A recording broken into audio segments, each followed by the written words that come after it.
Hey, everybody, and welcome to another episode of Eating at a Meeting. Amy and I are having a blast just before we started, so we were so excited. I'm your host, Tracy Stuckrath, and on this show, we talk about all things eating at a meeting. And May 1st, starting today, May 1st, is Food Allergy Awareness Month, as well as Celiac Disease Awareness Month. So every episode this month will be focused on food allergies and celiac disease. And the week of May 12th through 17th, I'm going to do some extra episodes as well. So you're going to get 10 episodes of Eating at a Meeting this month, or about. I know it's going to be crazy, but we're going to talk all about food allergies. And I'm really, really excited to introduce you to my guest today. I'm saying, okay.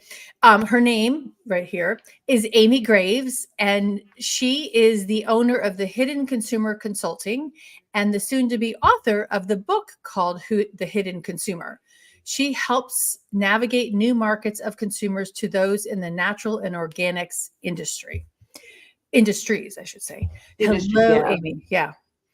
Okay. So, and everybody, there was an issue streaming to the Facebook group, which I think is because they took the third party things out there. So hopefully you're going to catch me on the Thrive Facebook page.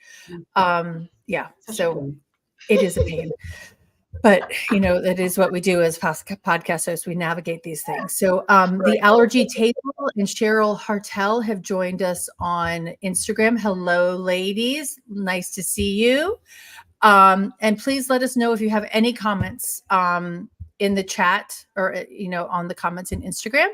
And actually, let's title the thing. We're going to kick off it with an inspiring episode featuring Amy Graves. Here we go.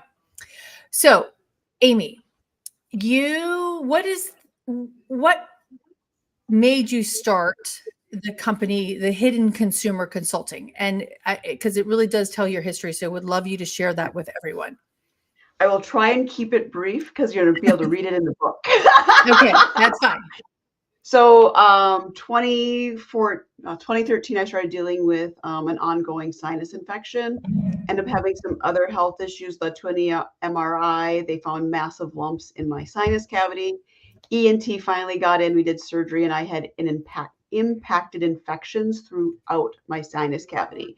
You only see that type of impaction when it is a food related. And I was told I had to find my source of allergen ASAP. Turned out it took me 3 full years to figure out what I was sensitive to and what my sensitivity level was. And I was allergic to corn and corn derivatives. So I cannot buy food in a grocery store. That led me, right? That is the first line on my book. I cannot buy food in a grocery store. And that led to a whole journey. And this last year has been very transforming in how I take my personal journey, but really turn it around for companies to understand how, even though I am an extreme case as a super sensitive in this world, there are a lot of people in the middle ground who still can't shop and buy your products because they have unrecognized allergies. What was my problem is corn is not recognized by the federal government. So there are multiple allergies out there not recognized. So if you're not recognized by the federal government, that means the doctors aren't testing for your allergen. There is no test for a corn allergy. Oh, not at all? None at all. So I had to, for a full year, I tracked my food intake and my reactions. And I had to track what ingredients were in all my food. So how do you go get the ingredients of the food? Like I always use Bush's baked beans because the dog will not tell you the secret recipe. But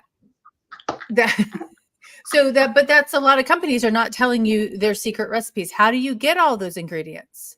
So they do have to list their ingredients for the most part. It's when they put natural flavoring.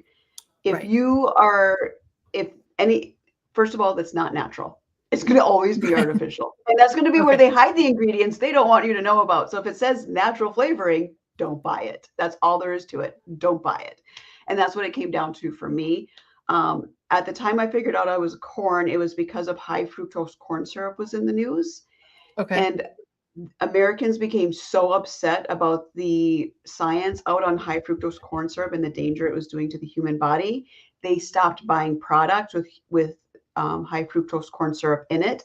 So the corn lobby lobbied the FDA for them to add it into natural flavors to get their sales back. And the FDA agreed. Oh, wow. Remember, we're a capitalistic country that's perfectly Right. legal, and that's how we Right. do business. Yes. So as a consumer, now we have to make sure we're aware and say, okay, if it says natural flavors, I can't assume it's going to be safe. I have to assume the worst and Right. not buy that product.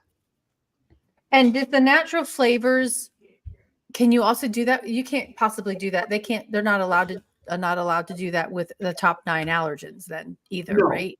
no, Right. they can't. Okay. Top 9, they Okay. have to. Yeah. Okay. That's just why, well, and if you think about sesame Mhm. became a top 9 allergen within what, January 2023? Or was Yeah. it 2024? 2023. And 2023. Wendy's had that huge article out about them because people had been the safe food for their Right. kids. But reality is their vendor for buns had probably been using sesame oil for some time and just never disclosed it. And Right. then Wendy's didn't do their due diligence to tell the customers, oh, hey, by the way, your now recognized allergen is in our buns. Right. So Well, and then there's the people who started putting it in automatically so they wouldn't have to clean their um they're conveyor belts. conveyor belts. Yeah. Thank you very much. Yes. Yes. Yeah. Well, and that's why Enjoy Life end up closing Right. because their main ingredient for all their products was sesame. Well, and corn, because it was like death to a corn allergen is you don't eat Enjoy Life. But Oh, really? I didn't yeah, know it was that. not allergen friendly for us. Oh, right.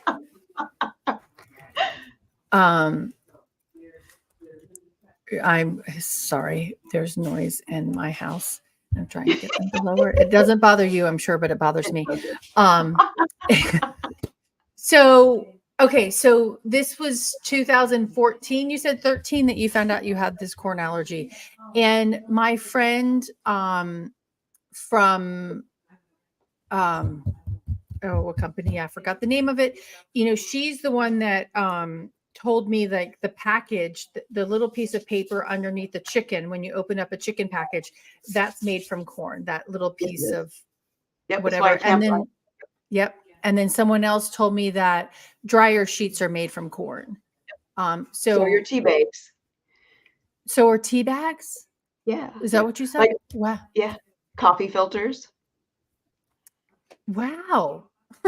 Everything's made with corn. So tell us how you eat and how you buy then. So I am lucky enough to say I have privilege because I'm from Minnesota, and Minnesota, our number one export is corn. So I vacationed out in the Paso Robles area of California in 2017, March, and I found so much fresh food in March that I went home and cried for a week because I could no longer have fresh spinach. Who cries over spinach? Apparently me. And we moved to California by August 1st because the only way for me to continue to survive was to work with farmers year round. And in California, their farmers markets are very regulated, which is a blessing to someone like me with an unrecognized food allergy. So I know I can only shop at California certified organics, which means they have like decades of free of pesticide and fertilizer use, like decades. It's not just they switched last year. So they're truly clean. But even when I go into those farmers, I still have to bring a list of questions because there's still things they do that will make me sick. So I have to be very cognizant about where I'm getting my food. Right. Okay. Yeah. So then I want to jump to, I have 5 zillion questions for you, but we might I want to jump to I know, true. Yes. We can totally do that. You just came back from a conference, and actually somebody just added a comment. They said, "Hi, Tracy, I found you." Whee! Yeah. Yes, Lynn. So sorry. It's Facebook doesn't allow third-party streaming into the groups anymore, so I have to do this. Hi, so happy to have you here. So you just got back from attending a conference. Mhm. So you, just because you moved from Minnesota to California so you could eat fresh food, I mean, and spinach, you can't have it because it comes in the plastic container at the grocery store. So you're buying it direct from farmer. Tell us about the experience at conferences. I mean, and you were talking about morning breakfast, right? And there was continental breakfast. So Yes. just a little bit of that, and how we as meeting professionals could feed you. You can't. Let's just Okay. be honest, you can't. The things they did for me though, that like I'm the accessibility director and the secretary for NAWBO California, and they went the extra mile and they had fresh bottle, or I should say fresh, but they had glass bottled spring water. I can't drink anything with carbonation because carbonation uses corn-based gas, which will make me sick. So there you go. Yeah. Yeah, so they had fresh bottled water. I literally could have not, I brought a suitcase full of glass bottled water because Wow. I have no way of That's getting heavy. water Case. otherwise. Yeah. Yeah. It like I pay for first class, so I get that for free. Okay. It Okay. is cheaper in the long run. But Yeah. yeah, so they can't feed me. They just absolutely cannot. But what I asked for at this conference is that as accessibility director, I'm having them add food allergens and food event planning to my schedule because I have a Mm-hmm. much better idea of what for people. And we had Mm-hmm. people who are celiac and gluten intolerant that couldn't eat breakfast. All they Wow. could eat was a piece of cantaloupe and watermelon. There was nothing else provided for them because it was so wheat based. And that's a problem. Like Mm-hmm. there's no Yeah. reason. So like going into future events, my plan is on our when people buy a ticket, we want to know, do you have food intolerances? Mm-hmm. If we do vegan free, if we do vegan meal, if we do a gluten free based on gluten allergy and celiacs, not intolerance, because I want more Mm-hmm. people to be able to eat it. Is that enough? What other considerations we need to take? Is probably going to be Mm-hmm. dairy. I'm probably going to have to add a Right. dairy intolerant lactose type in there as Well, well. I But can send you my guide on how to set it up. Yeah, I have a whole template on how to ask the questions. okay, And that I would be do, I want to perfect. get, though, to Rita is popping in here. Conferences are definitely tricky. And Yeah. then she said, wowza, even carbonated, which is mind blowing. Okay, I didn't know that. And then dietary needs are hard at events. She's busy here typing away. I love this. Thank you so much. Rita is awesome because she also has dietary needs. Oh, So okay. she and I, we bonded over that. She's a travel agent and she does Mhm. amazing work planning business trips on cruises. Oh, nice. Okay, So good. yeah, and Yeah, she does event planning around that. So yes, yeah. you two should Um, meet. I need to get you guys an email. Did we already? We may have already met. I don't remember. But hi, Okay. Rita. Thank you. No, I do have a template of how I suggest meeting planners ask, and I do say I actually put the question under. Do you have any? I don't know if I say disabilities. I have to think about the word. How can we make how can we help you fully participate in this event? And so it says, do you have a hearing? Do you need assistance with hearing? Do you need assistance with vision? Do you need assistance with mobility? Diet. And then I break it down to say diet. Is it a food allergy? It's celiac disease? Is it diabetes? Is it something else? And then I ask for, and I state on here, these are medically necessary dietary needs, right? And then I ask any kind of preferences. And that goes into religious and alcohol and things like that, because those are all different Yeah. restrictions of some sort. Yep. Yep. Absolutely. I'll send it to you, Rita. She just said I'm starting to use that at my events. Yeah. That's good. Because it is a challenge, and I actually have an event coming up in June that we have somebody who cannot be in the room with nuts. And I said to the hotel, I said, we need to make sure all of our events, anything served at our event has to be nut free. And they're like, well, we're not a nut free environment. I said, I understand that. But every single thing that you're going to serve at my event, which we have 99% of the meeting space and we have 85% of the hotel rooms, you can do for 4 days. You You know, absolutely. Yeah. yeah. It's interesting you bring that up because we had for this conference I was at, we did a pre-conference get together. Hmm. And I'm airborne allergic to cooked corn, and they had cooked corn in the event. So not Oh, only was wow. it not accessible, I had to walk around a building to find an elevator, then call someone to get me down the elevator. Otherwise, I'd have to Wow. walk stairs. The event Mhm. was set up only for people who were who actually had mobility because it was a sip and putt. So for those of us who like it was, and then there was corn. Like I left an hour in. I'm like, this is not worth my time, and I'm getting No. sick with sit here and try and Wow. meet people. Right. So, and can I bring this up because you do have you have mobility. How do I say that? Yep. You I need have limited mobility. limited mobility. Thank you. Yep, I'm dynamically disabled. I'm part-time wheelchair user, depending on what my ability to walk is on a certain day, and otherwise I'm using crutches. Okay. So, So you have both which makes me a really experiences. great Yeah. accessibility director. Right, exactly. You have it from the eating perspective and you have it from the mobility perspective. And I love that. I mean, because Yeah. it helps people to me have bringing a real life perspective to it helps it come to realization. But it's also hard to grasp. Yeah. Um, yeah. And the core analogy I think it's even more challenging in my opinion. Like I had an attendee who was allergic to apples. And we ended up having to, with the chef and I, the day before the event opened, he went through every single to find apple cider vinegar, right? To pull all of those sauces out. And we changed that. So it does come back down, like you said at the beginning, looking at the ingredient labels. Mhm. Yep, and yeah, it's amazing. And like, and it's so funny because I was such that average, like clueless American prior to my allergy. I was eating anything like, it's not a problem. Yeah, and I have chronic pain, and my chronic pain levels like decreased by 75% when I took my allergen Wow. out. Inflammation like gone. Like I realized it wasn't weight gain. I literally was constantly bloated from pain because of my allergen.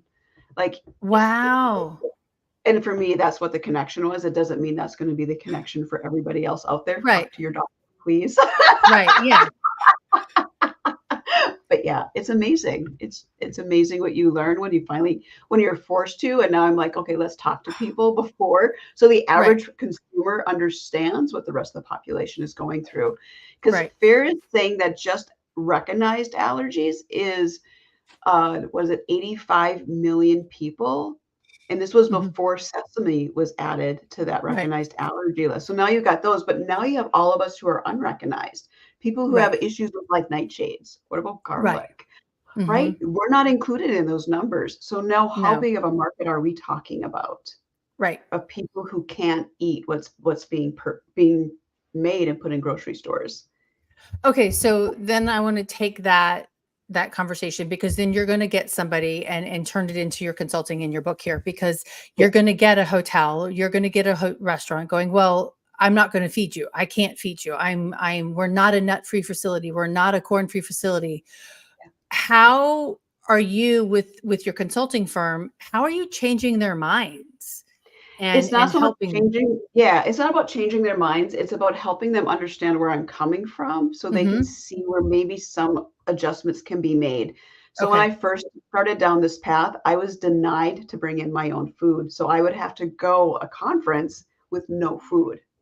So like Hmm. even at this conference, I brought my safe food, but I had to Right. eat in my hotel room. I couldn't eat and be part of my conference group. So I was Why did you have to eat in the hotel room if you brought your own food? Because they wouldn't let you bring it into the meeting space? no. Wow. Sometimes Like, I will be okay, in your face and fight you, but I have chronic yeah. pain. I have to pick those battles, and I'm like, "All right, I'd rather spend the energy getting back to my hotel room, which is on the 7th floor, than Mhm. fighting you and getting myself so uptight and angry that I'm upset the rest of the conference. So I'm just Right. gonna take the food in my room and not be part of the conference." Which is which is what I argue and defend all the time because I'm like, you've paid a certain amount of money to come participate in this event. And if you worked for a company, XYZ company, they paid for you to go. They paid for your flight. And I mean, and you did this too, pay for your hotel room. And they are Pay for my flight. expecting you to be at the event, networking with people, landing new business or finding a new vendor or whatever it is. And you can't because you have to be in your room because somebody at a hotel said, sorry, No. you can't bring in your own outside food. Yep. And now add the added caveat that I am an executive director for the board that was putting on that conference. Wow. Yeah. That just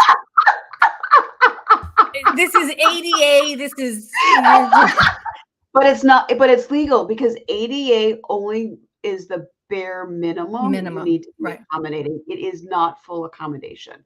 And now, can people fully accommodate us? No. I mean, the hotel we were at is a higher level hotel. Like it was about $400 to $500 a night per room for a hotel room, right? I paid that for my ticket on top of that. Right. And their carpet was not, you could not take a motorized like device across it. So we had a woman who had broken her foot and was on a scooter. People had to push her because the carpet wasn't stretched out and it was bunching. And her scooter kept getting caught on the bunches of carpet. So they literally she had to put her leg up and people had to, like 4 people pushed her across the carpet because that's just ridiculous. Right?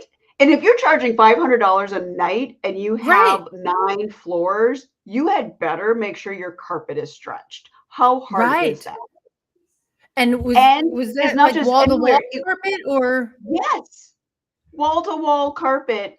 And it's the main area where they hold their conferences. So this is like high traffic area. So like they almost need an annual setup where people come in and stretch out the carpet because it's going to get loose with that much traffic in that area. Yeah. I was just like, wow. And and I couldn't bring my wheelchair because I wasn't able to get out of the airport with it because nobody would pick me up and take my wheelchair and me to my hotel. I had to have, as long as I didn't have the wheelchair, I could get a ride. Like it's okay. So when did you figure that out? Not when you got to the airport, right? No. Oh no. I'm too much of a planner. That's not going to happen. But it took up until a week before I left for me to figure out how to get from the airport to my hotel. So, because as soon as I had my hotel booked, I had my tickets, and I knew where I was flying in and what my times were. I started trying to get a setup. So I went through all the options. I would say, this is where I am. I need wheelchair accommodation. And I got the same message every time. Oops, we have no vehicle availability for you. Every single option. Wow. So Erica, thank you. It's horrible. I agree with you about the carpet.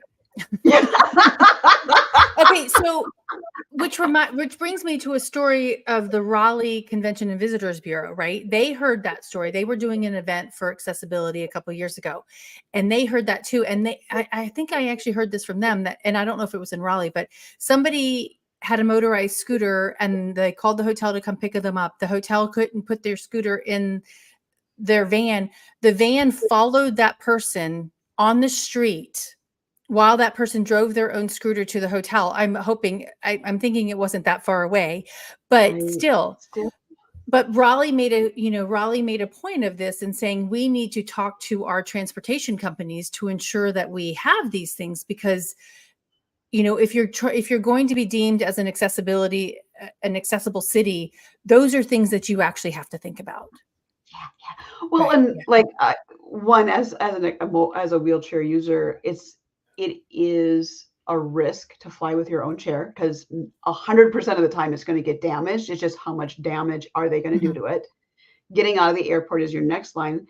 But then I was going to just borrow a wheelchair from the hotel because I said, yeah, you can borrow our wheelchair as long as it's on property. They had one wheelchair. They would not allow all-day use in case somebody came in needed the wheelchair. You can't say you have a wheelchair and then say no, it's only one. Like you got to have like 3 or 4. And I get they just sit there, they gather dust. It's not something you want to invest in. But when you have a conference and people like me show up and we're dynamically disabled and we have those moments. I love that word, dynamically disabled. I do too. Like anything that helps. Yeah, exactly.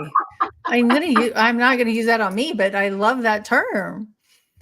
Well, and I had a conference in Orlando, and a gentleman was the local person driving in, but he needed a wheelchair or a scooter to get around the large property. Right. And the hotel would not rent it to him because he was not a guest. And so they gave us the number of the company, and the company said, well, we already have them on property. Get them from the hotel. And so it was like this conundrum. I'm like, hello, I had to call and say, give this man a scooter now. Right. I'm like, that's ridiculous. Just because they're not paying for a hotel room, they are a guest in your property because they're eating, they're participating in an event. They should be able to rent that scooter. I mean, they're paying you for it. Yeah. And do you Yeah. think that gentleman, if he's in another group, is going to recommend that hotel? He is Yeah. No, not. not at How all. much business did Yeah. you lose by not having decent customer service? Right. Exactly. And then you're correct, Rita. It should not be this difficult, but it happens every single day. Yep. Okay. So, all right. So back to that hidden consumer. And you told me that you're not trying to change their mind. You're trying to broaden their perspective. Yes. And do you have any stats that you're able to share before you put your book out here on how broadening their perspectives have helped companies? Hey, stats. I love data. How do I not have that at the top of my head? Sorry. It's interesting. The first company I worked with in the food industry, they were organic, but they were trying to get on Amazon. And I've gone back and looked at their numbers, and they've decreased because in order to be on Amazon, they had to add so many more extra ingredients so that their product would last longer in the warehouse and distribution center. It destroyed their product. What do you do? Yeah. You One order of the direct. companies I work with, the one stat I do have is, so I always start my work with the website. It's all about, the website is your core. People really, really forget how important your website is, because even referral traffic is going to look at your website and go, do I really want to work with this person? Right. Yeah. So there's a company that I'm partnering up with here, hopefully in the future.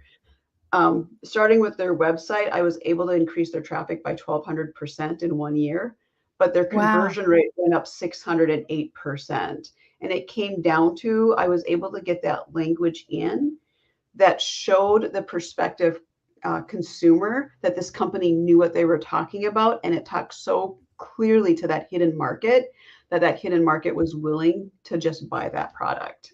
Can you give an example of that? What that means? What does that mean? Okay, so let's take let's start with that first company that ended up deciding to ignore everything I said, right? They had one item under natural flavors, and it was only there because that's how it's done. But guess what? That natural flavor didn't need to be there. They could have literally just put the ingredient. When they switched out and actually told people what that ingredient was, their sales went up. Oh, wow. Okay. Because there's quite a few people that don't buy natural flavors, right? Right. So just being that open and saying, hey, this is what we have listed under natural flavors, and this is what it does, and you explain it, people are going to buy it because they know what's in there. Right. And that's on their website, not necessarily on the label, because that's too many words. It's not on the label. You put it on the website because that's where people are going to go to do their research. The hidden consumer, their journey starts with, if they see your item in the new shiny product in the aisle, they're not going to buy you. They can't. They have to research. Are you being true? 90% of packaging is wrong. So 90% of what you see in that grocery store is lying to you. You can't trust it. Even the white box. If it has the certification labels on it, you're more likely to be okay with it. Okay. So think about this. There's a company I've been talking to, and they're working with a natural organic juice company. Okay. They started, and they do auditing, and they were auditing the back end of this organic juice company, and they discovered they're not actually organic, but they're claiming organic on all their packaging, and it's a national brand. Wow.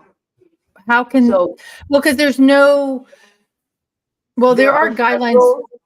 guidelines on federal organic. regulations, and that's why, because she's getting them ready for their federal audit, and they're going to fail because they claim organic when they're not. Wow. But And there's and is probably that not- because they follow up with their providers? Well, and this is where you've got people on one end who are making the product, and then you got your marketing teams. Right. In bigger companies, those are two silos, and they're not talking, right? They're just independent, doing their own thing, going on their own ways.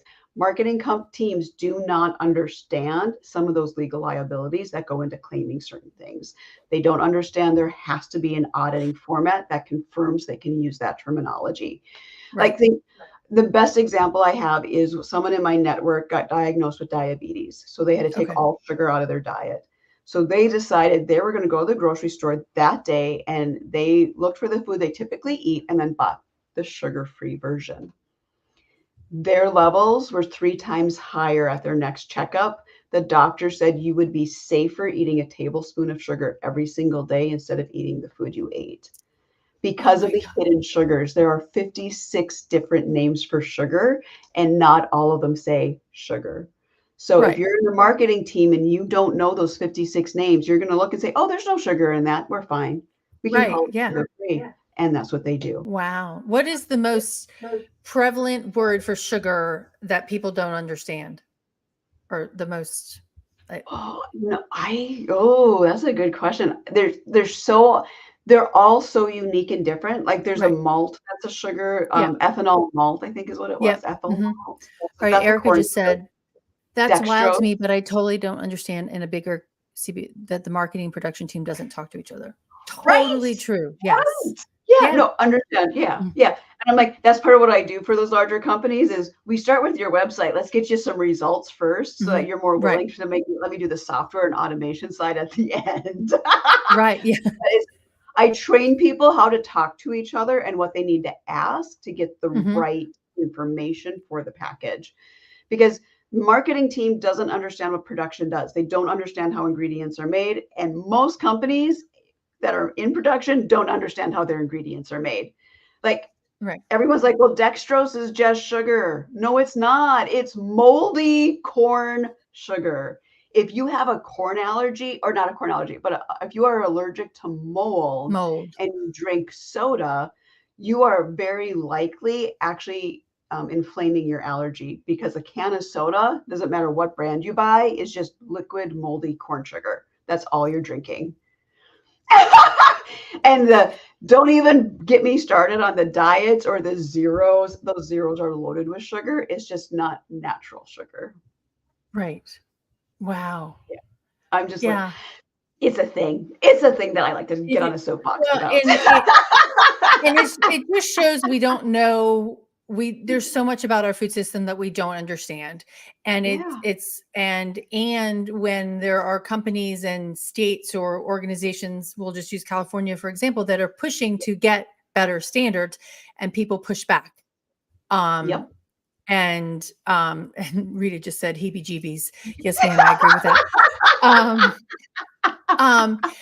But their lobbying arms then go and put all this money into lobbying and getting, passing the thing or blocking the bills when we're trying to just be healthier and save our society, save the human population because of chemicals that are put into our food. And actually, my sister-in-law, some guy said she pours beer at a grocery store and, at their little bar now.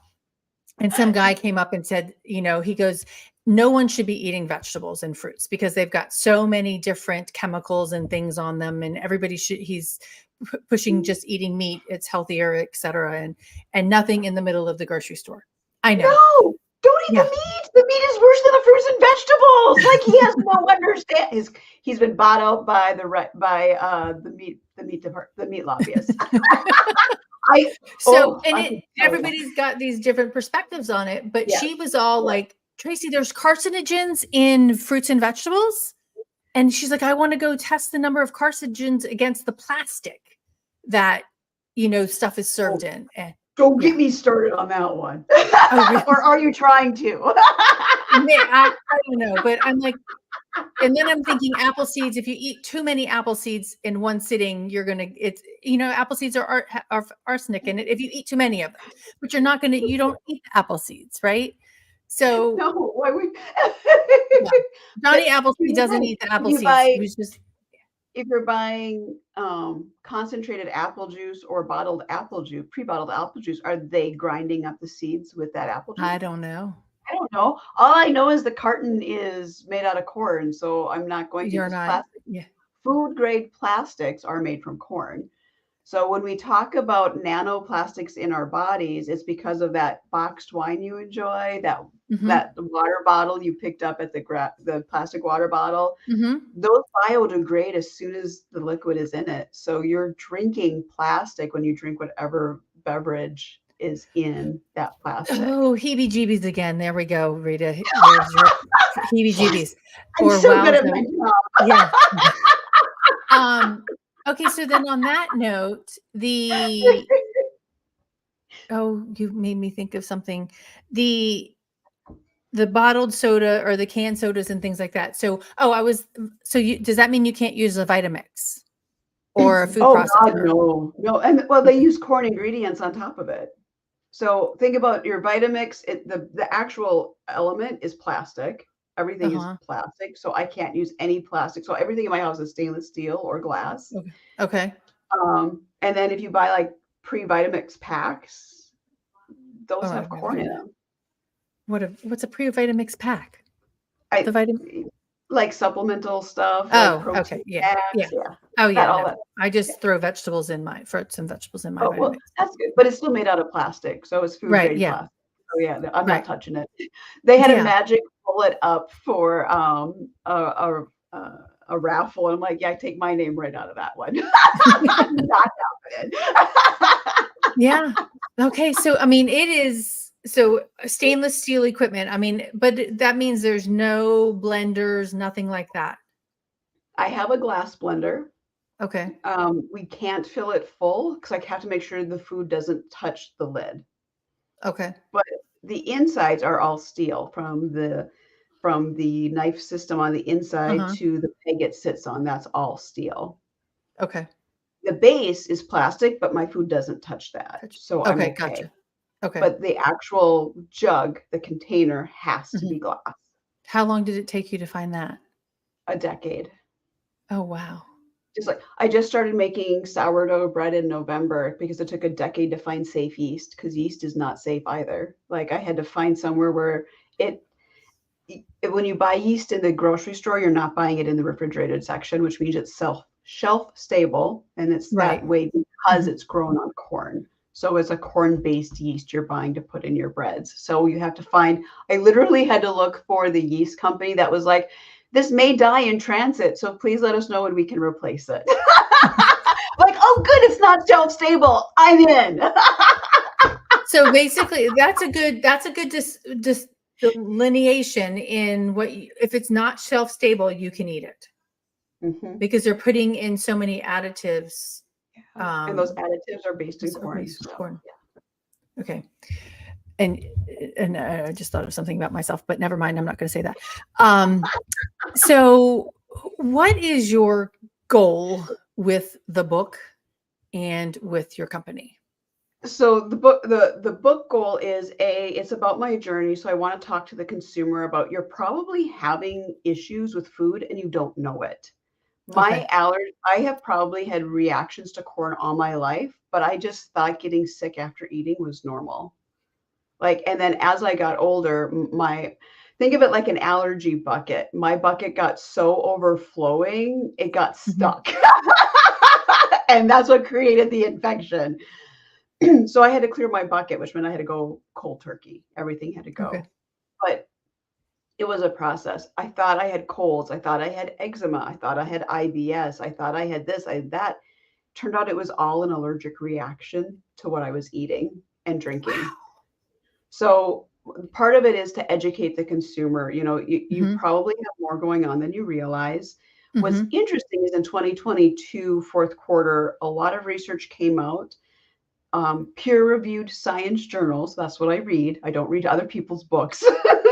But the peer-reviewed science is showing that our food is killing us, and we've got 5 ingredients that is in all of our food that is causing everything from chronic pain, chronic inflammation, kidney failure, heart attacks, and obesity. So our And are food you is going to tell literally us those killing us. 5 foods, or do we have to wait for the book? You have to read the book because I don't remember them off the top of my head because I'm in the process of rewriting it. I'm only at 50,000 and I've got another 30,000 words to go. So Oh my by May goodness. Okay. 15th. Okay. Yeah. So yeah, for the business side, I'm showing what I do, the work I've done, and I'm telling you Mhm. what the solution is to this problem. We know we're getting sick from our food. We Right. know hidden consumer is hidden in plain sight. Majority of Americans read food labels, but I am putting money on they're not reading it for calories. They're reading it to see what ingredients are in there. Mhm. And Yep. we're looking at just with the top 8 recognized allergies was an $85 billion market that people were missing out on, or 19 billion. It's 85 million people. So Right. we could very easily be $100 billion market that's untapped. Right. And I'm walking in the second half of the book, companies through how you get our business. Right. Well, and I'm glad you say that because so I'm doing this event in Texas, and I have this person who's not allergy, cannot be in the room with nuts. And I mentioned it to somebody at the hotel and she's like, well, we've got it. It's fine. We're not a nut-free environment. I said, okay. But again, we're renting out this space. And so I wrote an email and I just said, I really want to touch back on this because Texas has a new law, the Sergio Lopez Food Allergy Awareness Law that came into effect last September and was enacted last September, and you have to adhere to it by this September.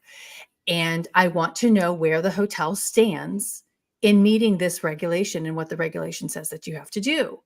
And I said, this person is spending such and such amount of money on her conference, having just like we talked about earlier, flying there, paying on the hotel bill. And as a guest of your hotel and as an attendee of our event, she has the right to be able to experience this event as safely as it possibly can, and I talked to her, I'm like, this is not a nut-free hotel, but for this event. And she's like, that's completely fine with me. Right. She understands that, right. That we're going to make everything nut-free in our event. But it took me saying to them, and I think this is the thing is like, it's a head in bed for you for this conference, for us to make a room block, but that's a potential customer that could come back because your hotel is not just for, meetings. Yep. Like, well, and that's a great point. Sorry, my cat. This is Ginger Snap. Hey, Ginger Snap. I went to a national event in Austin at a Marriott. And it was such a horrible experience. Like, really, there was nothing good about it, from the food to mobility. And I never want to go back there. I became a Marriott Club member. I have no intention of ever staying at another Marriott. That is how bad my experience was. wow. So how much money are they losing out? Because when I travel, I make sure I don't stay at a Marriott hotel. Wow. And that's a lot of brands. It's a lot of brands. Yeah, that's a lot of brands. Yeah. I'm like, wow. I'm an executive director. If I have a choice, I'm going to tell my team, you're not allowed to have our conferences at Marriott's because people like me aren't going to be able to participate. Wow. Okay. And that's a lot of spend. Well, and on top of it, people with mobility, any type of accessibility and food issues, we're becoming 60% of this country. So you're saying you're going to eliminate 60% of potential conference goers because you don't want to acknowledge us. Your loss. Right. And where's we're the going to money? go. Right. Yeah, exactly. It's in my pocket instead. Yeah.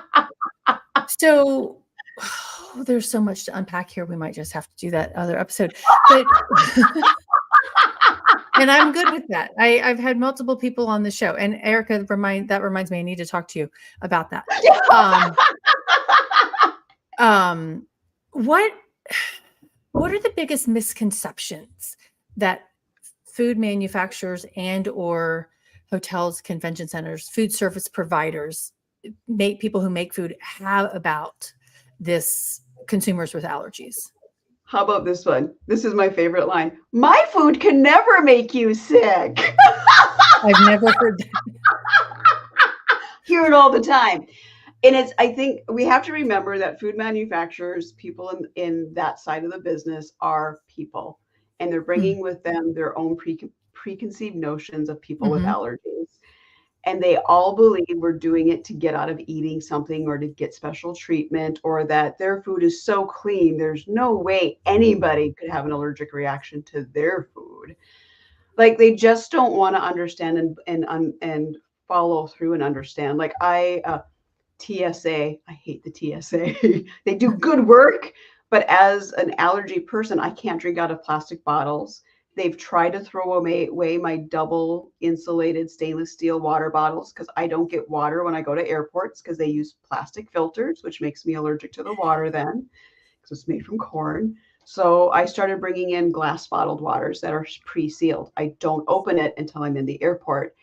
And I got into a fight with a TSA agent. I had to ask 5 times for a supervisor because they were refusing to let me under, and I use the special words, I'm not going to say because I don't know if how well known that is, but that this is I have a medical reason for this, and they did not accept the 2 words. They just refused. No, you can just use the water fountains. You'll be fine.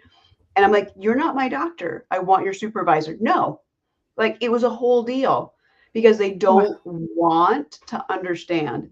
They have their mindset and nothing can go outside of that. We all fall into the gray area. My sensitivity, your sensitivity, we're on different levels, but yet people just don't understand how poorly made our food is. And they just assume everybody should be able to eat everything. No, and that's okay. I mean, the long story is important to understand and to learn. And the fact that, I mean, it's not just the food, it's that filter that's on the water fountain, or so even the accessibility, the water fountain that you can put your water bottle underneath, that's got corn in it. You can't. Yep. Yeah. Because they use corn-based plastic water filters. And I will break out in a head to toe rash within 30 seconds of drinking water from one of those fountains. Really? I'm assuming that's from experience, because that is from experience. Yes. The hives that I get 2 hours later are worse than the rash because your body's absorbing it, right? It's water.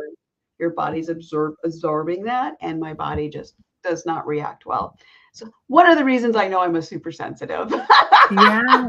Well, it makes me think about that Allergic Living cover story a couple of years ago about the woman who was allergic to water, and she could only, and she's like one of 50 people in the world, and she can only take a shower like 5 minutes one time a week or something like that. Right. And she can drink it, but she couldn't have it touch her skin.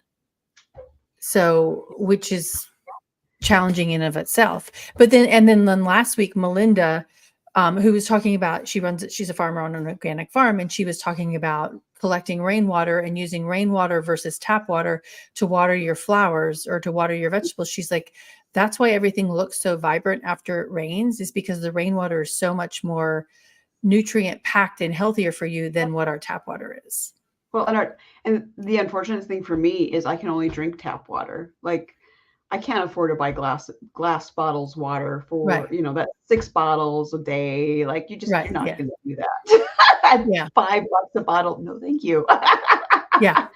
So I'm stuck drinking my tap water out of my stainless steel that I've had to clean myself. So, but it's not exactly safe either. Like, I still have to, it's an allergy bucket. You got to, balance what you do, and water's important. So water gets the priority. Yeah. Because we have to clean our water. I mean, that's part of being part of a city. Yeah, exactly. Now, what about, so you can't drink water out of the aluminum cans? No, aluminum cans are also coated in corn.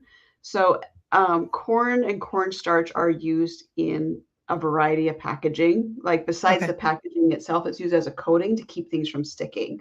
when the BPA finally became a big thing and the EU and other countries started banning BPA, we shifted then more towards the corn version of that, which still Okay. puts that lining around the aluminum on the inside, but that means now it's corn based. So there's nothing in Okay. an aluminum can I can drink. Okay. Lots of things. Or eat. Like I don't eat canned Right. goods either. There's no Right. baked beans in my future and haven't been in a long Mm. time. But you have to get fresh beans because you can't get the dried beans at the I grocery would have to store. find fresh beans at my farmer's market, which I've Okay. never seen. Because as much as I do bulk rolled oats from Sprouts, I can't, Mhm. when I buy their beans, I get immediately sick. I'm down with a headache for 24 hours. So Wow. however beans are processed, I can't do it in bulk form from anywhere. Okay, so then my next question is why have you not become a farmer? I am disabled, and that's not happening. I will starve first. Yeah. I'm not Okay. bad enough to think pizza grows out of the ground, but no. I love gardening, and I can do that. But the amount of energy it takes to maintain a garden Mhm. or a greenhouse, I don't have that kind of energy, nor do I have that kind of time. And I can't Right. change the world if I'm in my garden. That's very true. That's very true. So, in the education that you do in changing people's perceptions or broadening our perspective, where did where do we begin with that education? I mean, I remember, and I don't know why this popped into my head, but in college, you learn to write a press release at the 8th grade reading level, right? And so that everybody can understand it. For the most part, majority of people understand it. So does that education with your book, again, everybody, for everybody to know, it's called The Hidden Consumer. Um, you're educating the consumer up front about what we're eating. But then again, it's also the people you're educating there are also our servers and our front of our cooks and our, how do we meld that all together? And that is going to be where it's going to take a group of us. Mhm. There's a variety of people in our venue of allergies, and how do we make sure people can continue to eat safely. I mean, take Kyle Dine, right? Mhm. Creator of the allergy card that's now Mhm. digital. You can travel with Yep. it anywhere. That's the first step. He's Mhm. educating using his card, because now people are going to be like, this is what I have issues with. And the servers aren't going to know what's in that food. And the cooks, like in my case, I don't even tell people I'm allergic to corn, because that's the fastest way to find corn in my food. Like they literally almost deliberately put it in there. So Wow. I will ask specific questions, but I won't ask, is there corn in it? Because they have no clue about how ingredients are made. I don't, Right. and it's going to be on a different level, right? No one's going to have that full understanding that I do. That's what makes me Right. unique and why I can do what I do, because I've got a deep knowledge. Nobody needs my deep knowledge unless you're making the product. Right. Yeah. So for the average consumer, I think it's not so much about it's about knowing, it's about asking questions and being open-minded. Okay. Listen to what your customer is telling you and be like, I really have concerns with this or this, and this is what I'm trying to avoid. I have a friend who does only plant-based diet because her husband had a heart attack in 2020, and Mhm. they went to a chain restaurant, which they never do, but they were in the middle of Nebraska, and you don't have any choices. And this chain restaurant, they're like, yeah, we're vegans. We need to avoid these things. And she goes, oh, well, you should do the steamed broccoli. And they looked at it, they go, but is your butter plant-based? Because we all know butter's not plant-based, right? Right. Mhm. And they're like, oh, yeah. And they ask, can that be removed? And she's like, oh, no, it's already, it comes in with already buttered. We just fry it up. And I'm like, she's like, yeah, that's no. We Right. Yeah. can't eat the broccoli. Well, and that brings up, because I was at the Orlando airport and I sat down at Outback because it's right there in one of the terminals. Right. It's the main sit down restaurant there. And the bartender, I said, okay, I'm gluten free. And she's like, okay, well, you can't have this and you can't have this. And it was like the potato, or it was the broccoli was one of the things. And she's like, because we put the seasoning on it or whatever. But I like triple tipped the bartender on my meal because I was so impressed by the knowledge that she had. And I shouldn't discount it, but it's really surprising for a bartender to know the food Yeah. so well. And Yep. yeah, I'm like, thank you for that. And she's like, you can eat this or this or this. And I'm like, okay, cool. Makes I you take, wonder who in her family has a gluten intolerance yeah, issue that she had to learn more, or is she right, herself celiac? right. Exactly. I was blown away. And I know that, and it depends on what branch or what Yeah. restaurant you're eating at and what city you're at, you know, of who Yeah. the management is or who's this waiter or whatever. But again, it's the people like you and I who are working in those jobs who know to ask the right questions. Yeah. Um, and you know, of our guests, because we're like, hey, can you do this? Right. Or like for an event, right? I had three, and I use this story all the time. I had three people who requested kosher at an event. And I'm like, okay, how kosher are you? You know, and one was Orthodox Jew and it was during Passover. So she and I, you know, maneuvered everything that way. And then another guy's like, I'll eat off the buffet if you label everything. Right. And so, you know, it's different levels of kashrut of following Yeah. that. But if we just pick up the telephone and ask some additional questions, we can find out a lot more. Yeah. Yeah. That really, yeah. Mhm. Yeah. And for the people on the other side, don't discount us. Just No. listen to what we Yeah. have to say. We're just trying to keep ourselves safe. Yeah. Yeah. Like, Yeah. We're not trying to you, cause you pain. We're trying to make us not be in pain. Yeah. right, Or right. cause And it's not that I'm not going to sue you because you use corn. No, I just need to know what I can and cannot eat. Like I know eating at a Mexican restaurant is probably 99.9% dangerous. yeah. I might find something, but what Right. else is going to end up on it or next to it or cooked next to? Like you just said, Right. it's a risk. Like Yeah. I don't eat at Mexican restaurants. Oh, guacamole. You can make your own guacamole at home. Right? I'm in Yeah. so many avocados out here. We're good. Yeah, exactly. Very true. And one of the things that you said too, and kind of going back to Erica's comment, you know, that said it's, you know, here, you know, totally understand the bigger CPG, the marketing and the production teams don't talk to each other, but it also reminds me of hotels and Yeah. restaurants, because the front of the house is the one that's the representative and talking to the guest and getting those questions right, and then the back of the house is the one making the food. And I've said this numerous times on the show. I'm like, I've had chefs saying I make the food, I don't label it, and front of the house staff saying I don't cook, how would I know that? Right. But you're one entity, and with what you're doing, I mean, I think to the level that you're doing it with the food manufacturers and anything else, it's like, let's tie this together to this end of it as well, because it's not just how it's made, it's also it's how it's served. Yeah, Yeah. absolutely. Yeah, and maybe you can explain on this a little bit more, but what I find fascinating is there are some restaurants that I go to because I know they're mostly safe.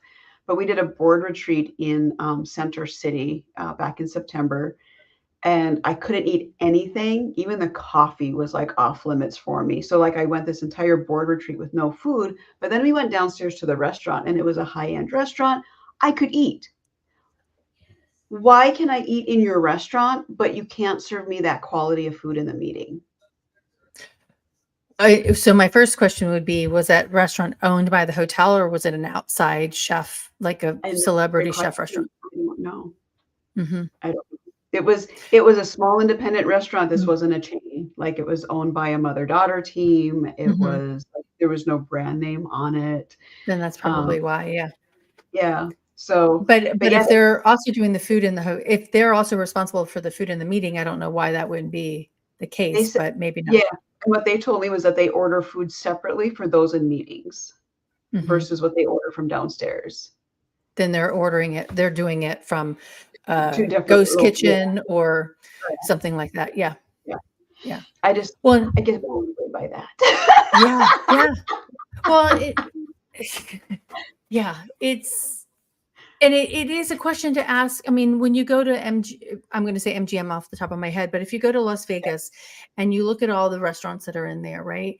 Those restaurants they're leasing this space potentially, right? They're not owned by those hotels. They're leasing that space in the name, and the hotels want the name of that chef in there. So they're leasing that space to them. But having the quality control over the food and beverage is not necessarily the hotel's responsibility. It's that restaurant's responsibility, and vice versa. And actually at the Fair Food Allergy Safety Summit, I met a woman I believe she was from First Watch, and she was the Q&A person, quality and assurance. And so her job was actually to vet all of their vendors to make sure of allergens, to make sure of any other, sourcing issues and things like that. And I found that quite amazing.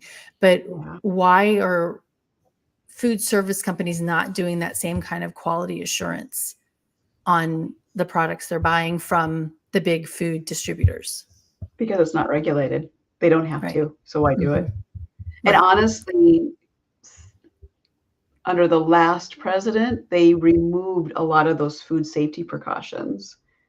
So our food quality went down, but our prices kept skyrocketing. Yeah. All right, Lynn just put a comment in here. Tracy and I had a bad experience at a Marriott in Detroit. Tracy never got her food for 3 meals. Oh, I don't remember that. I probably blocked it away, but thank you for reminding me. See, Marriott. Yeah. Sorry. Yeah, no, and I think I know what event that was, but I'm not going to mention that because might be speaking there again this year. But at a different hotel. Yeah. So it's just there's so much education to be done. And in one way I want to say to people, and I love what you're doing, is that you can't know everything. And like you said it, you're like, no one should need to know all of this stuff. Let me do that for you and come in and educate you. Right. Yeah. Yeah. Okay. So when does The Hidden Consumer come out? January 2025. We're going to wait till after inauguration. We're deliberately trying to get through. This book is going to be big. I've been picked up by some major publishing companies already. Like, you're going to find hard copy books in retail locations. This isn't just an Amazon special. This is going to be kind of an expose on the food industry, the lack of communication between departments, but it's about solutions, because that's what I bring to the table. I always bring solutions. So January 2025, might be early February 2025, but my big deadline looming right now is May 15th, 80,000 words due to the publisher. So we're getting there. You and I can't talk on that day. Or yeah, we can, because you'll be celebrating the fact that you submitted it. I might be drinking champagne not champagne, cava, because I'm allergic to champagne. They use corn-based sugars to sweeten it up. So brut cava, the Spanish version. But I'm drinking that while talking and just celebrating. I might take that day off from work too. Yeah, I would definitely do that. All right, so I just want to end actually, how does everybody get a hold of you?